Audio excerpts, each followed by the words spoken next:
Nurg'ulg'an ulug' kishilarning mangu nom qoldirishdagi bir muhim sababi shuki, ular vaqtni intayin qadrlaydi. Ular o'z hayotidagi cheklik vaqt ichida Tangri o'zlariga ato qilgan har bir minutdan to'liq foydalanib ishlash, jug'lash, olg'a besishdan bir qadammi to'xtamaydi. Datun yashagan davrda Italiyadagi adiblarning hammasidagidek tirishib ishlaydi. O'z majburiyatini to'liq ado qilgan savdogarlar, doktorlar, siyosiyonlar, sodiyalar yoki askarlar edi. Mikail Faraday dahi bir kitob to'plash shogirdi bo'lib turgan chog'larda barliq bo'sh vaqtlarini tajriba ishlash ishlatgan edi. Bir qitim u do'sti xat yozib, "Men ehtiyojli narsa vaqt. Mubodo men kun bo'yi hech ish qilmay lag'aylab yuradigan ash mo'tivarlarning har bir bo'sh soatini, yo'q, har bir kunni azam bahoda setib oladigan bo'lsam, nima degan yaxshi bo'ladi-da?" deb yozgan edi. Shundoq, harch-purat vaqtlarni jug'lab ishlatgan bo'lsak, mo'l natija hosil qila olamiz. Tomchi sulardan daryo, don bug'doylardan xaman hosil bo'ladi.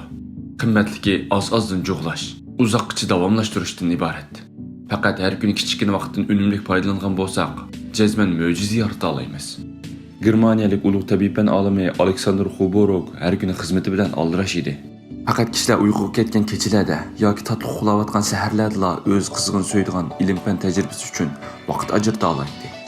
Her gün qo'l tutadigan ushshoq ishlarni yoki chechilang'uliq ishida isrof qilayotgan bir soat vaqtini tepib, hamda uningdan foydalanib o'zini yuqori ko'taradigan bo'lsa, zehniy kuch odatdagi bir kishimi 10 yilda bir fanning ahli bo'lib qola oladi.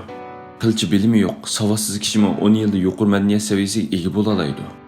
Vaqt atgan o'qqa o'xshaydi. Vaqt ketsa qaytib kelmaydi. Biz vaqtimizni bekorga o'tkazib bo'lmaydi. Biz qimmati bor ba'zi narsalarni tirishib o'rganishimiz kerak. Bir fanni egilib olishimiz yoki bir xil yaxshi turmush odati yetildirishimiz kerak. Agar har kuni bir soat vaqtni o'z saviyasini yuqori ko'tarish uchun ishlatsa, bir o'g'il bola yoki bir qiz bola kitobning 20 betini o'qib bo'la oladi. Bir yildan kim bo'lsa, u 7000 betlik katta asarni yoki 18 jildlik qalin kitobni o'qib bo'lgan bo'ladi. Har kundagi bir soat vaqtingiz sizning hayotingizda intayin cho'ng o'zgarish paydo qilib, sizni oddiy holda jam boqadigan yoki mo'l mazmunliq, ahamiyatli, xo'shal-xo'ram yashaydigan odamga aylantirishi mumkin. Har kundagi bir soat vaqt balkim, yo'q, jazman shundoq bo'ladi deyish kerak.